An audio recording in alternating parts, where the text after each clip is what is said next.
What is an adult problem you were not prepared for? Drifting away from school friends because moving away, but then struggling to make new friends in a new city.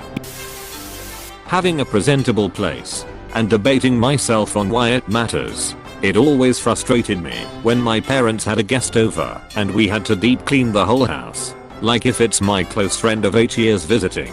Why do I care what they care about my cleanliness? And yet, every time people are over I find myself cleaning the apartment up for some reason. First thing you say is excuse the mess. It's the magic phrase, like no baxes or shotgun. Being able to not cook the same meal every day while balancing hundreds of other tasks. I will always admire my mom for how she was able to cook, have a clean house, work 43 hours, and help her children do homework all while taking time to work out at the end of every day. I could mention other common problems like money management and common tasks that I haven't mastered. But what really hit me like a train was the actual transition of adulthood. Him talking about having to make my own appointments and having to keep tabs on myself instead of handing every single document to my mom. I realized how unorganized I was when I found my birth certificate in the same drawer where I had junk receipts.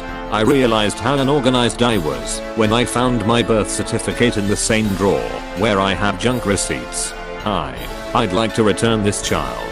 Yes, I know he's 30 years past the return date. Can I speak to the manager? The endless teeny tiny implications of adult freedom. You have your own medical insurance plan now. You need to pick a primary care physician. Okay, who should I pick? Up to Joe, but like where should I start? How do I know which doctor to choose? Up to Joe, how do other people find one? They just pick the one they like. You don't know any of these doctors. I felt like this when I got hired and had to choose withholding before taxes and what health insurance to choose. No freaking guidance whatsoever. Same. First of all, they should really teach you about taxes and withholdings in high school.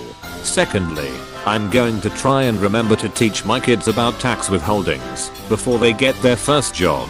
Hopefully I don't forget.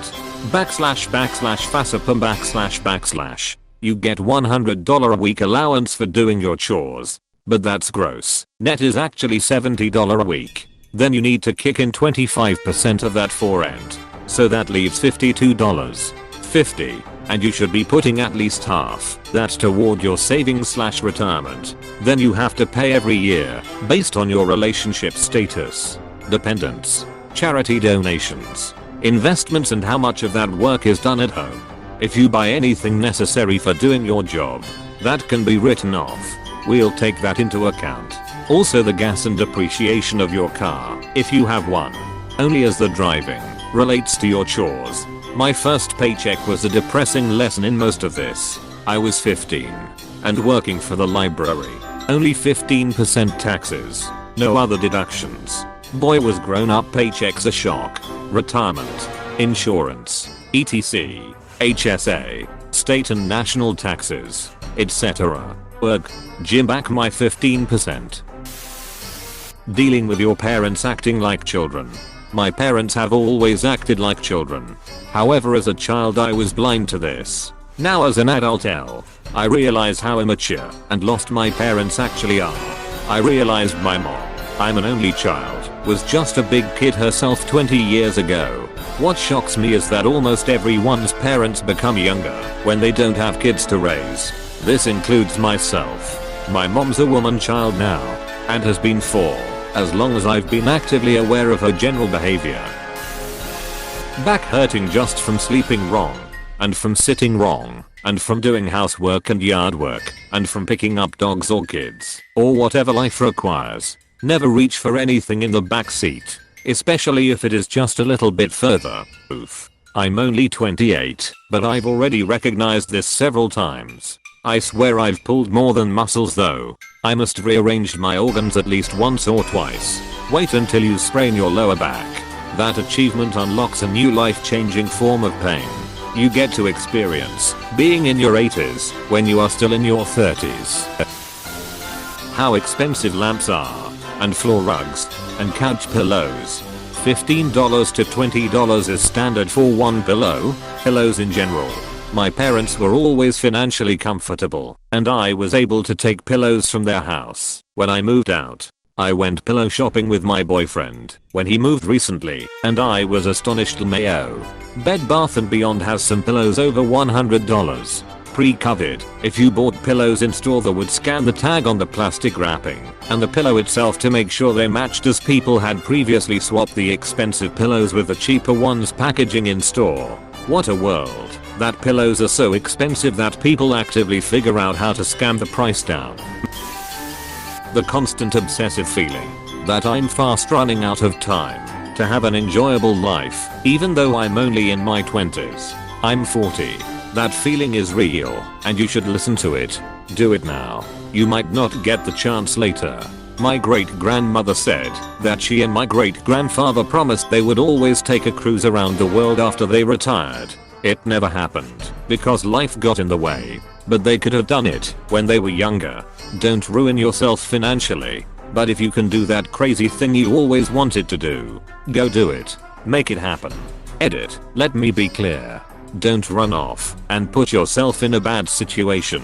But if you can stretch yourself and spend a year overseas or build that car or live in that place, do it.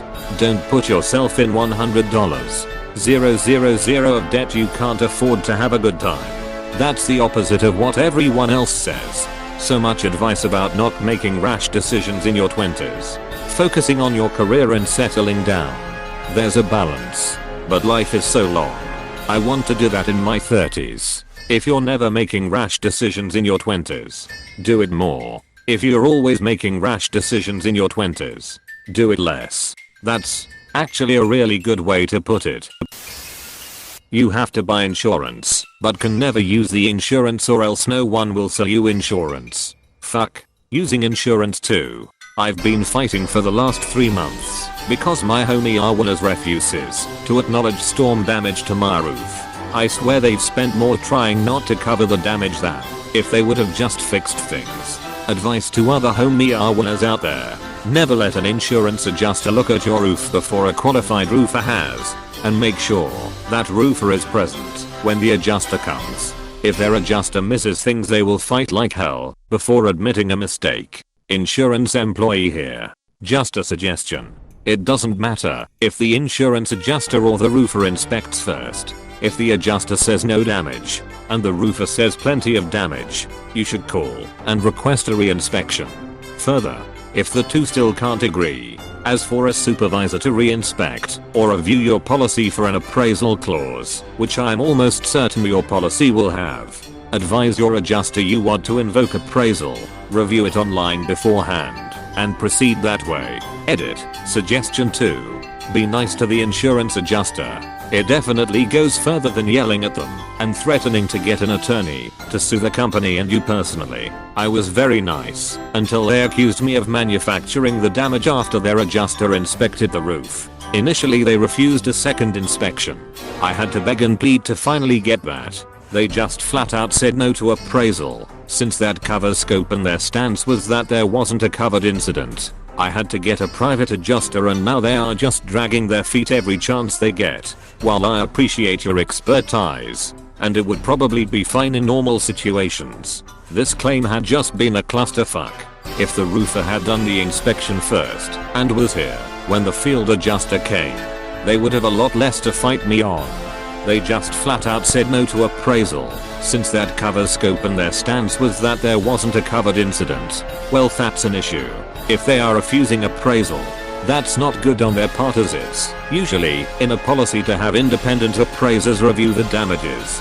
But I also don't know all the facts, obviously, of the loss or what the damage looks like. It sounds like you have hired a public adjuster. Usually they know the ropes and will be able to help with getting this resolved. I hate hearing of issues like this, as it gives the industry I work in a bad name. I hope you are able to get this resolved soon, with no further headaches. Not being able to sleep due to stress, yet here I lay, exhausted but wide awake. When I was younger I could sleep anytime, anywhere. Pro tip, if you don't fall asleep within 30 minutes, get out of bed. Otherwise you'll associate your bed with lying awake. Furthermore, You could actually do something. You're gonna be tired tomorrow anyway. So why not do the dishes, clean the toilet, or organize your living room? Just any small task for 15 to 30 minutes. You'll feel good because you did it. Your bed cools down. So when you get in you have something to be proud of, and your bed is cool. This has helped me many times. I've also walked a lot in the middle of the night. Lying awake sucks big time, especially because of stress. But making your home a better place by cleaning and organizing helps a lot. Edit. Avoid screens. Not too long ago I was waking up at 2 AM and just laying there for 2 hours tossing and turning thinking about all the world's problems. So I decided to outsmart my own brain. When that happened I vowed to get out of bed and go run. Which I know from experience I hate doing. So my brain learned that if I was going to wake up at 2 o'clock it was going to have to go running. And eventually, not wanting to do that, I quit waking up at 2 AM. How many adults I actually dislike? When I was younger, I thought my parents liked all our neighbors, all my teachers, all my coaches, etc. I've since found out that they thought most people were morons. Kind of like I do. This right here. I'm amazed how lonely being an adult actually can be.